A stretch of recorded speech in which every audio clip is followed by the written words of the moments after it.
Good morning students. आज हम लोग ज्योग्राफी में चैप्टर ड्यूनिडेशन पढ़ेंगे। Students, today we are going to start denudation chapter and in Hindi अनाच्छादन। क्या बोलते हैं इसको हिंदी में? अनाच्छादन, और इंग्लिश में denudation. So what do you mean by denudation? So denudation के लिए हमको सबसे पहले क्या देखना है? We are going to study about the internal force and the external force, and this internal and external forces we have already seen in the previous lesson. हम इसके पहले जो लेसन पढ़े थे उसमें मैंने आपको internal force and external force को पढ़ाया है, but again we are going to see, हम इसको फिर से देखेंगे कि ये क्या है. There are two kinds of forces working on the earth's surface. Some forces work inward, means ऊपर की तरफ, on the earth. These forces are called internal forces. जैसा कि आप जानते हैं कि पृथ्वी के धरातल पर परिवर्तन आने या लाने के दो प्रकार के बल कार्य करते हैं. एक बल धरातल के ऊपर काम करता है जिसे आंतरिक बल कहते हैं, and the second is some forces work on the upper surface of the earth. They are called external forces. Some of the forces are working where? Above the earth surface. So they are called the external. इसको हिंदी में कैसे हम समझेंगे? दूसरा बल धरातल के ऊपरी भागों में पृथ्वी के ऊपर कार्य करता है जिसे हम बाह्य बल कहते हैं. In English it is known as external. So external forces, it leads to mountain building, volcanic eruption and earthquake. Internal forces से क्या क्या चीज़ें बनती हैं? लाइक माउंटेन बिल्डिंग, माउंटेन्स बनते जैसे हिमालय बना. सो वॉल्केनिक इरप्शन होता है and also the earthquake comes, और भूकंप भी आते हैं, ज्वालामुखी आते हैं, पर्वत बनते हैं, पठार बनते हैं.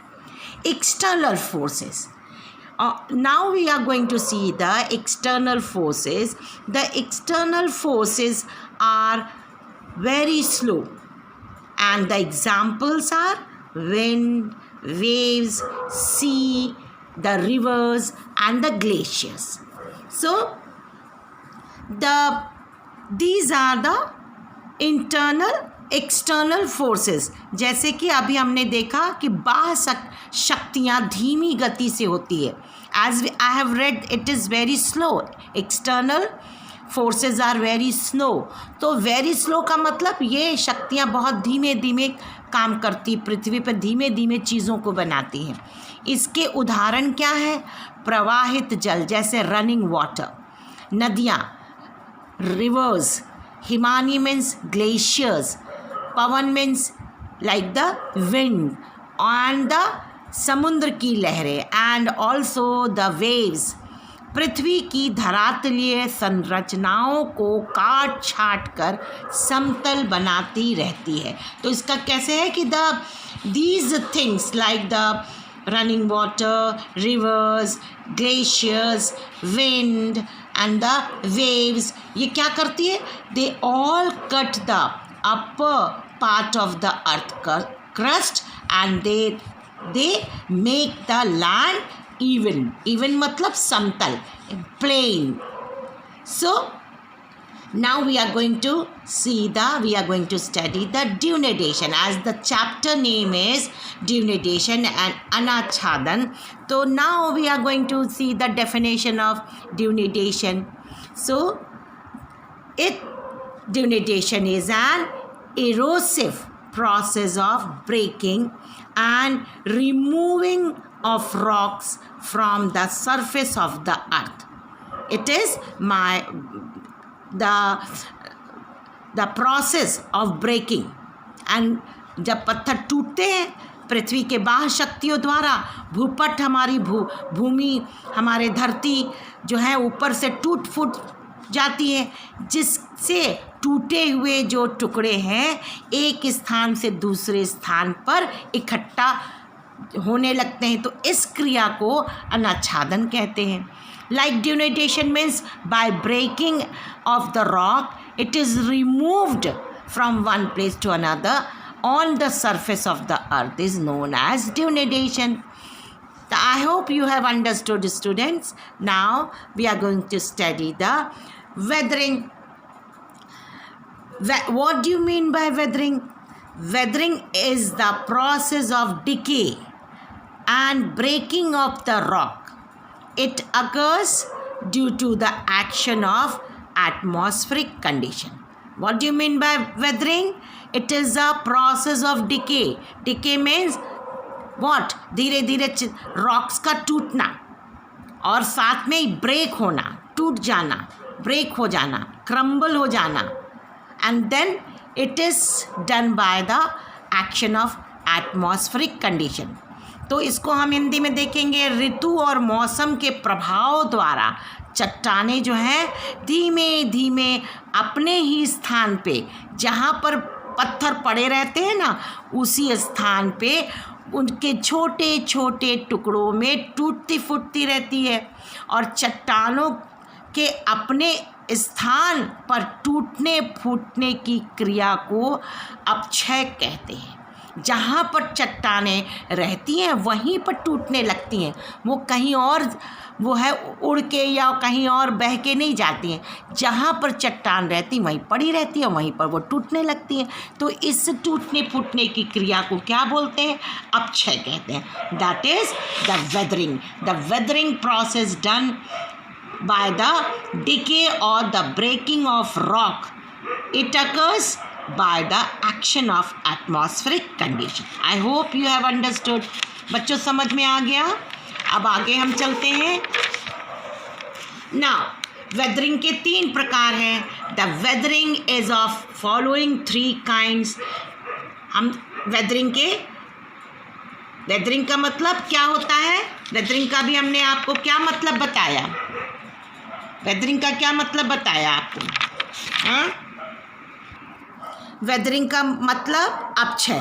तो उसी अपक्षय के कितने प्रकार होते हैं? How many parts are there of weathering? So there are 3 parts of the weathering, 3 kinds of weathering.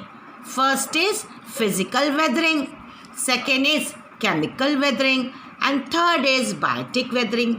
So सबसे पहला है भौतिक अपक्षय, दूसरा क्या है? रासायनिक अपक्षय, और तीसरा क्या है बच्चों? जैविक अपक्षय. तो सबसे पहले the first we are going to study the physical weathering. हम सबसे पहले क्या पढ़ेंगे? फिजिकल वेदरिंग, भौतिक अपक्षय. The agent of physical weathering. What are the agents? How many agents are there? तो सबसे पहले sun, snow, wind and storm and rain. तो सबसे पहले हम सूरज की किरणों से, या how the sun is breaking the rocks. So इसको हमने यहाँ पर you can see the diagram. The sun is the and the rock, how there is a crack you can see between the rocks. So how it is done, that we will study here. Sun is the main weathering agent of rock. क्या है कि जो सूरज की किरणें हैं वो सबसे ज़्यादा पत्थरों पर उसका प्रभाव पड़ता है. During the daytime the rocks surface are heated rapidly. बहुत जल्दी से गर्म हो जाती है. And it causes during night time, daytime it is very hot, and night time it become cool. And the daytime it expand. क्या हो जाती है? डे के समय में, दिन के समय में वो फैल जाते हैं, पत्थर फैल जाते हैं गर्मी से. एंड रात के समय क्या हो जाता है? दे कॉन्ट्रैक्ट. क्या हो जाते हैं? सिकुड़ जाते हैं. रात में वो सिकुड़ने लगते हैं ठंडा होने से, ज़मीन पत्थर जो है ठंडे हो जाते हैं, और रात में दिन में क्या हो जाता है, सूरज की किरणों से वो फैलने लगते हैं. So it is this leads to the cracking and splitting. और ये क्या करते हैं, ये इसको पत्थरों को तोड़ते और फोड़ते हैं, फिर पत्थर क्या होने लगते हैं, टूटने फूटने लगते हैं. जैसे कि आप देख सकते हैं कि जब सूरज की किरणें जो है पत्थरों पर पड़ती है तो पत्थर दिन के समय फैल जाते हैं गर्मी से, और रात के समय ठंड जब पड़ती है तो वो सिकुड़ जाते हैं. तो अब दूसरा प्रोसेस हम देखेंगे, स्नो. जैसे बर्फ़ से कैसे आप देख सकते हैं, it has several that impact on the land surface or on the, you can see यहाँ पर चट्टानों पे, on the rocks. What the same it is when the rainfall occurs on the cracks in the daytime, then it seeps. जैसे ये rain गिरा और ये क्या होता है, it seep below the crack. वर्षा का पानी जो है ये क्रैक में अंदर चला जाता है. When it is in the day time and night time in the cooler region, जैसे ठंडे देशों में इन द नाइट टाइम वो क्या हो जाता है, इट एक्सपैंड, ये बर्फ़ बन जाता है. ठंडे से क्या बन जाता है, इसके अंदर जो पानी गिरा, ये क्रैक के अंदर जो पानी गिरा वो रात में क्या हो जाता है, बर्फ़ बन जाता है. And you are knowing the ice volume is more than the water. तो वो क्या होता है, इसको फाड़ने लगता है. It is broadening the cracks, और वो फैल जाते हैं. And then this type of cracks, this type of spilting, this type of weathering take place. Wind and storm, how it causes the weathering process. When the wind, जब तेज़ हवा, when the wind interact on the or blow on the surface of the rock, जब surface पे चलती है तो it polishing, वो क्या करती है, उसको इसके ऊपर बहते बहते इसको दम पत्थरों को चमका देती है, क्योंकि उसके कण जो है the particles of the rocks, it is eroded by the vast flowing of wind, and then it is taken and it is making a erosion. It is known as a wind and storm weathering. Now the rain is very powerful. The rain has a powerful action because it is loosening and carrying away the soil. जब वर्षा की पानी जब आती है तो वो क्या करती है, ये पत्थरों को ढीला कर देती है और फिर वहाँ से सॉइल उठा के वो दूर ले जा कर के वहाँ कलेक्ट कर देती है. तो इससे जहाँ पर, और लैंड कैसे इरोज होता है, जहाँ पर वेजिटेशन कम होते हैं वहाँ पर इरोजन ज़्यादा होता है, लेकिन जहाँ पर where there is a vegetation, जहाँ पर where there is a vegetation more, पेड़ पौधे ज़्यादा होते हैं, देन द जैसे इरोजन इज़ लिटिल लेस, क्योंकि पेड़ पौधे अपनी जड़ों में पानी को it soak the water, they hold the water, the trees hold the water into the roots, so the erosion is less. But where there is on the hill slopes, जैसे पहाड़ों के हिल्स पे, if there is no trees, no vegetation, then the land gets eroded. तब बहुत ज़्यादा क्षति होती है. जहाँ पर पेड़ पौधे नहीं होते हैं तो सारी मिट्टी वहाँ की तेज़ बारिश से बह जाती है. तो I hope you have understood students by the help of the diagram. Now the second is the chemical weathering. How chemical weathering take place? The weathering, the several elements are found in the earth crust which are converted by air, water, heat and snow, and where there is a lot of heat and rain, the chemical reactions are immense. सबसे ज़्यादा, immense के मतलब सबसे ज़्यादा, क्योंकि water is inactive. when the chemical mixes in the water, it become very active and it start, जैसा कि start eroding the land. जैसा कि आप इस तरह से समझ लीजिए कि जब जो है वो आपने देखा होगा कि पत्थरों पर जब केमिकल का पानी या केमिकल जाता है, गिरता है, तो वो पत्थर धीरे धीरे गलने लगते हैं. जैसे कि आपने देखा होगा कि जंक लग जाता है. आपने देखा होगा कि कभी कभी लोहे में जंक लग जाता है और धीरे धीरे जंक जो है वो लोहे को की जो वो होती है द लेयर्स, उसको धीरे धीरे खोलने लगता है, उसको ढीला कर देता है.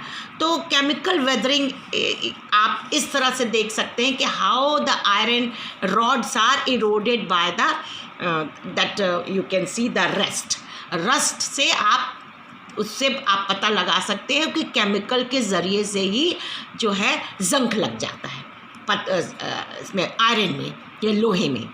तो अब हम देखेंगे बायोटिक वेदरिंग, जैविक अपक्षय.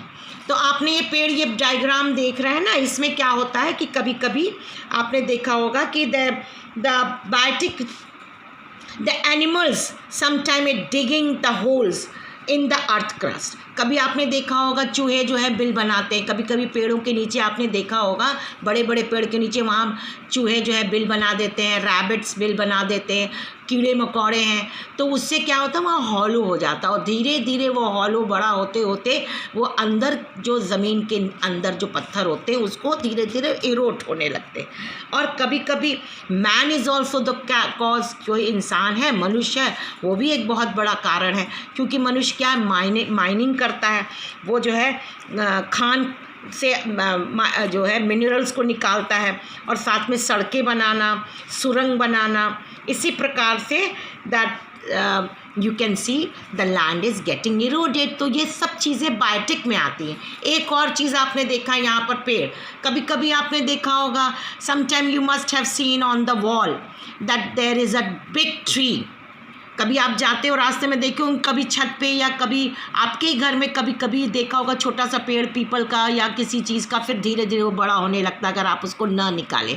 तो क्या होता है कि कभी कभी बीज कोई हवा से गिर जाता है, तो या पॉलिनेशन से, या कभी कभी आपने देखा होगा कि चिड़िए भी अपने चोंच में बीज को ले जाती हैं तो वो गिर जाता है. तो ये पेड़ क्या है, पत्थरों के अंदर गिरता है, तब छोटा था, आप सोच लीजिए ये छोटा सा बीज है, लेकिन वो धीरे धीरे छोटे पेड़ से जो बड़ा पेड़ बन जाता है और इसकी जड़ें जो है the roots it damage the you can see it is started damaging the rocks. और वो जड़ें जब रॉक के अंदर घुसती हैं तो धीरे धीरे सारे रॉक्स को क्रैक्स में बदल देती है और फिर धीरे धीरे रॉक्स टूटने लगते हैं. That rocks gets started breaking.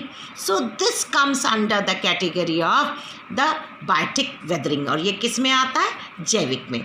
तो बच्चों, आई होप यू हैव अंडरस्टूड. हम आज अपना टॉपिक यहीं ख़त्म करते हैं. Thank you students.